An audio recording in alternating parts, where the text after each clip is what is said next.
Kampanyaya geçmeden önce şunu konuşalım istiyorum. Yani 8 Mart'lardan alınan bir bayrak vardı. Yine Nevrozlara taşındı. Şimdi de 4 Nisan kutlamalarında gördük. Kadınlar yeni dönemin kurucu öznesi gibi yine çalışmaların içerisinde öncüsü olarak devam ediyor. Yine eylemlerde, eylem alanlarında da görüyoruz. Yine bir kampanya başlatıldı TCK öncülüğünde. Ancak Önder Apo'nun mesajından ilhamla mı bu hareket edilir, yoksa kadınlar bu ipi zaten göğüslüyorlar mıydı? Önce buradan başlayalım. Yani Kürt özgürlük mücadelesi içerisinde, o tarihin içerisinde özellikle 90'lı yıllarla birlikte daha fazla örgütlü bir kimlik kazanan ve giderek üzerine yeni tuğlalar eklenen bir kadın özgürlük mücadelesi zaten yürütülmektedir. Hani o konuda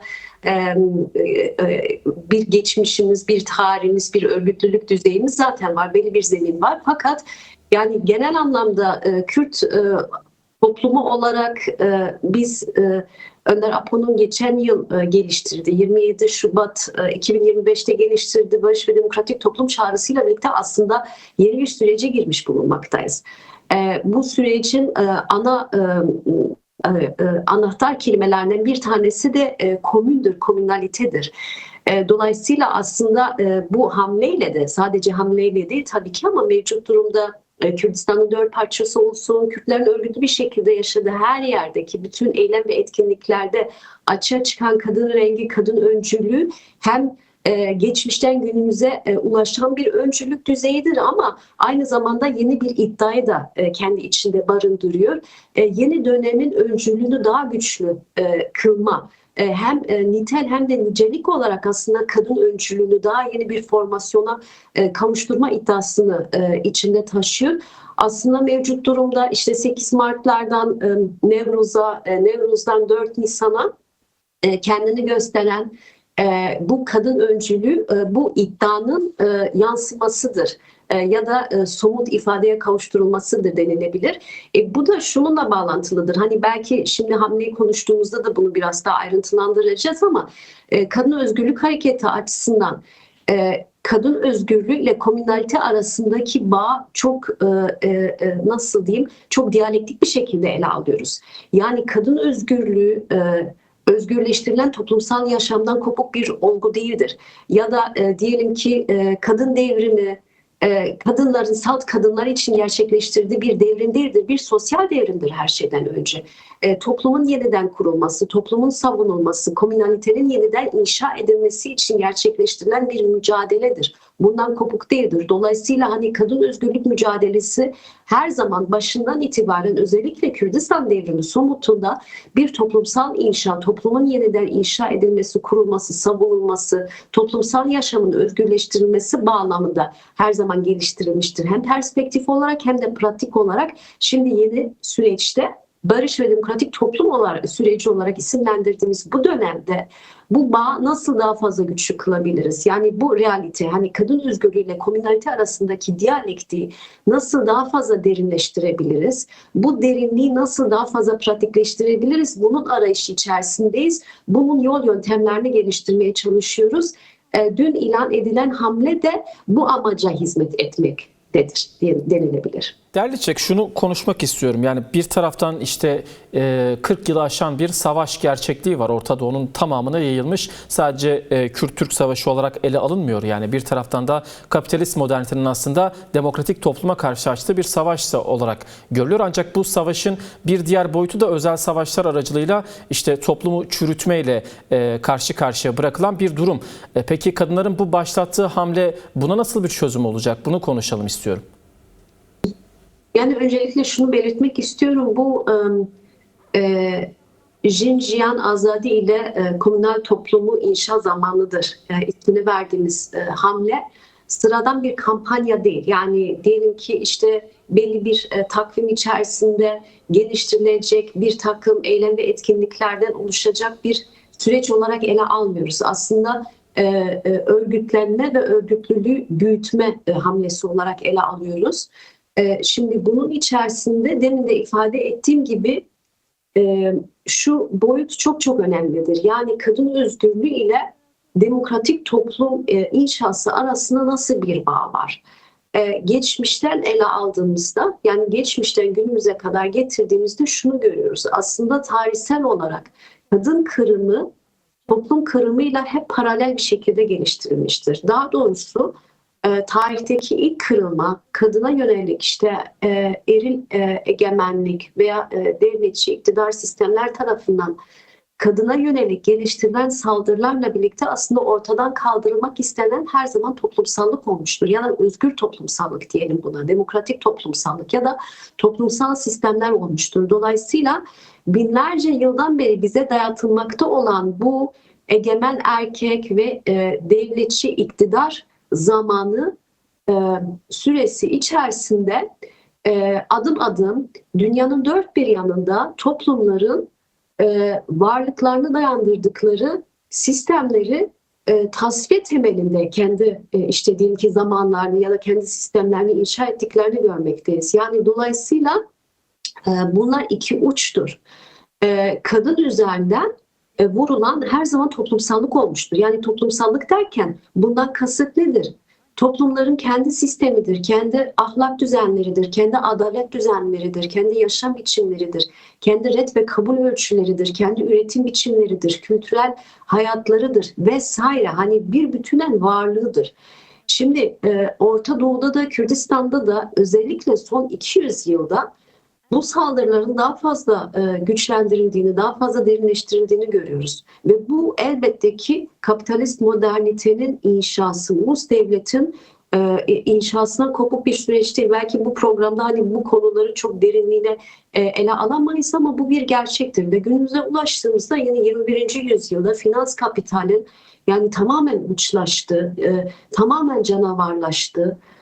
Kendi varlığını sürdürmek için her türlü yani hiçbir sınır tanımadığı bir dönemde en fazla da aslında toplumsallığa yöneldiğini görüyoruz. Yani bunun sonucu olarak isterseniz Kürdistan'da, isterseniz Orta Doğu'da, isterseniz Avrupa'da, Amerika'da hiç fark etmiyor. Yani yaşamın, toplumsal yaşamın çok tarihte görülmemiş biçimde bir saldırganlıkla karşı karşıya olduğunu görüyoruz. Yani bu kendini her şeyden önce kadına yönelik şiddet üzerinden ifade etmektedir. Kadın kırımı üzerinden ifade etmektedir.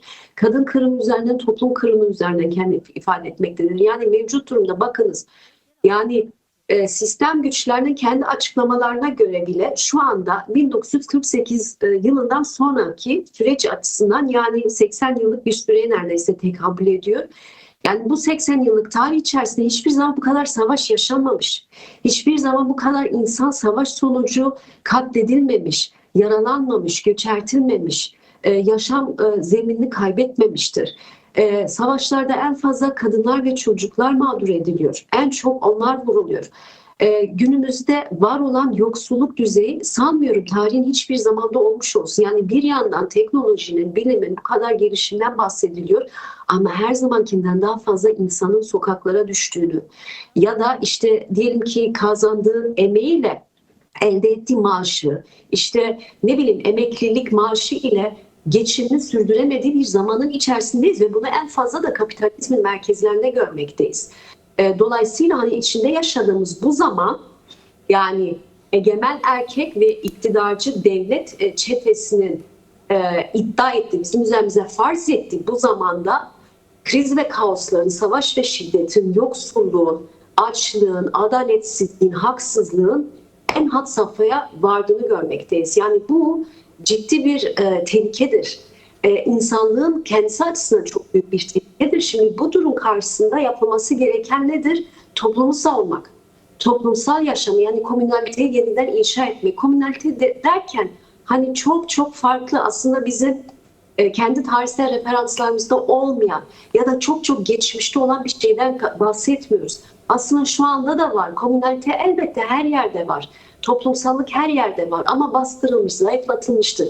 Mesela şu anda toplum, bizim kendi toplumumuzda, mesela Kürt toplum durumuna bakalım. İster Kürdistan'da olsun, ister Avrupa'da olsun ciddi bir parçalanma, toplumsal bağların çok zayıfladığını, bu anlamda toplumsal ahlak ölçülerinin zayıflatıldığı bir durum yaşıyoruz. İnsanlar kendi sorunlarıyla yalnız kalabilmekte ya da kendilerini yalnız hissetmektedir. Ama yaşadıkları sorunlar her kadar bireysel görünse de sonuçta toplumsal sorunlardır. Çünkü hepsi sistemden kaynağını alıyor. Dolayısıyla bu sorunlar karşısında, toplumsal sorunlar karşısında Ancak toplumsal düzeyde örgütlenerek çözüm gücü olabiliriz. Yani hiçbirimiz birey olarak ne şiddete karşı, ne yoksulluğa karşı, ne başka türlü sorunlara karşı göğüs geremeyiz. Yani bizim varlığımız ancak örgütlü bir düzeyde mümkündür. Örgütlülük de bu anlamda zaten kendi özgür ve demokratik toplumsallığını inşa etmeyi, geliştirmeyi amaçlıyor. Bu anlamda bizim hamlemizde dün ilan ettiğimiz hamle böyle bir amaçla taşıyor. Yani biz Avrupa'da örgütlenen Kürdistan Kadın Özgürlük Hareketi'yiz ve şu anda Avrupa'da da halkımızın çok ciddi toplumsal sorunlar yaşadığını görüyoruz. Yani bir yandan toplumumuz içerisinde erkek egemen zihniyet kendini çok fazla dayatmaktadır. Yani bir yandan aslında enteresan bir durum, bunun da çözümlenmesi lazım. Bir yandan kadın özgürlük mücadelesinin ciddi kazanımları var. Evet. Ama bir yandan da erkeklik zihniyetinin, bu tabii ki sistemsel düzeydeki realiteden kopuk değil, biraz onun yansıması olarak da yaşanmaktadır. Ama bu durum karşısında kadın devrimi gerçeği karşısında daha da hortlatıldığı, daha da saldırganlaştırıldığını görmekteyiz. Bu Kürt toplumu içerisindeki erkeklere de yansımaktadır. Cinsiyetçilik biçimde yansımaktadır. Şiddet biçimde yansımaktadır. Kürdistan'da ve Avrupa'da Kürt kadınları eril şiddet sonucu katledilmektedir. Örnek olarak bunu belirtiyorum. İkincisi, kuşaklar arası ciddi sıkıntılar var, çelişki ve çatışmalar var. Avrupa'da yaşayan Kürt toplumu, Kürt gençliği bir yandan aslında mücadelenin sonucu olarak kendi kimliğini daha fazla gururla sahiplenirken, aslında bu anlamda mesela daha bir özgüvenle de kendi kimliğini vurgularken, ama diğer yandan asimilasyonun da durmadığını görüyoruz. Ve bu sadece örneğin Kürt diliyle ilgili bir durum değil. Yani bu anlamda kapitalist modernite içerisinde kültürel yozlaşma, kültürel dağılma, asimilasyon, kültürel soykırım karşısında kendimizi nasıl koruyacağız? Kendi toplumsal varlığımızı nasıl savunacağız? Bu çok ciddi bir sıkıntıdır. Gibi. Yani bu anlamda ekonomik sorunlar çok fazla var. Kültürel, toplumsal sıkıntılar. Mesela normalde Kürt toplumu ulus devletçi sistemin müdahalesine geç uğradığı için nispeten başka toplumlarla kıyasladığımızda kendi toplumsal sistemini belli bir düzeye kadar koruyabilmiş bir toplumdu. Fakat mevcut aşamada o anlamda da zayıflıklar görüyoruz. Yani toplumsal sahiplenme, dayanışma, birbirine sahip çıkma, birbirinin sorununu kendi sorunu olarak görüp çözmeye çalışma, bu konularda biz sistemin yoğun bir saldırısı altındayız. Bunun farkında olarak gerçekten daha fazla toplumsal bağları kurmak, güçlendirmek, birey olarak birbirimizi ele almamak, birimiz özgür değilsek hiçbirimiz değiliz bilinciyle hareket etmek ve bu anlamda yaşadığımız bütün sorunlar hiç fark etmiyor. İsterse toplumsal sorunlar olsun, isterse yaşlı kuşağımız. Avrupa'daki Kürt toplumu şu an 5. kuşaktır. Örnek olarak söylüyorum. Çocuklarınızdır, gençlerinizdir, yaşlılarınızdır, kadınlarınızdır, erkeklerinizdir, göçten kaynaklı sorunlar, yoksulluk, ekonomik sorunlar, kültürel sorunlar, siyasal sorunlar, hala ciddi bir kriminalizasyon politikasıyla karşı karşıyayız. Yani bir bütün olarak, toplum olarak yaşadığımız sorunlara kendimiz çözüm gücü olabiliriz. Evet. Ama bunun için örgütlülük gerekiyor. Bu toplumsal örgütlülüğün öncü inşa gücü olarak kendimize ele alıyoruz. Yani kadın özgürlük hareketi bu anlamda gerçekten Jinjiyan Azadi felsefesi doğrultusunda özgür ve demokratik komünalitenin yeniden inşa edilmesi, daha örgütlü bir düzeye gelmesi ve sistemsel bir boyut kazanması için başlatılmış olan bu inşa sürecinde kendini öncü olarak görüyor. Yani bu anlamda biz dün ilan ettiğimiz, ki bu da çok anlamlıdır, 4 Nisan'da Önder Apo'nun 77. yaş gününde hamlemizi ilan ettik. Bu anlamda aslında Önder Apo'nun barış ve demokratik toplum çağrısına da yanıtımızı ortaya koyuyoruz. Yani iddia düzeyimizi büyüterek aslında bu sürecin içerisinde yer aldığımızı ortaya koyuyoruz. Bu çok çok önemlidir ve dediğim gibi bizim özellikle de vurgulamak istediğimiz, bilincini yükseltmek istediğimiz husus, kadın özgürlüğüyle demokratik ya da özgür komünalite, toplumsallık arasındaki bağdır. Toplum olarak var olmak istiyorsak bunun yolu kadın özgürlüğünden geçmektedir. Peki. Kadın özgür olmadan toplum özgürleşemez.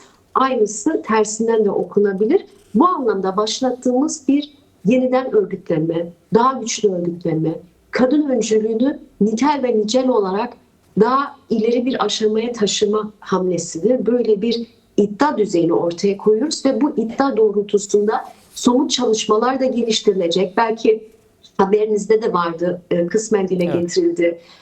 Gerek projeler, yani bu projeler içerisinde de gerçekten toplumsal sorunsallık konusuna daha fazla derinleşmek, daha güçlü tespitleri toplumumuzla birlikte, kadınlar ve toplumumuzla birlikte öncelikle güçlü bir tartışma zemini yaratarak nerede duruyoruz, sorunlarımız nelerdir ve nasıl yaşamak istiyoruz ve o özlenen yaşama ulaşmak için hep birlikte neler yapabiliriz, nasıl yaşamalıyız, nasıl örgütlenmeliyiz, bunun sürecini daha güçlü örme hamlesini ya da zamanını başlattık denilebilir. Bunu da önümüzdeki günlerde göreceğiz. Elbette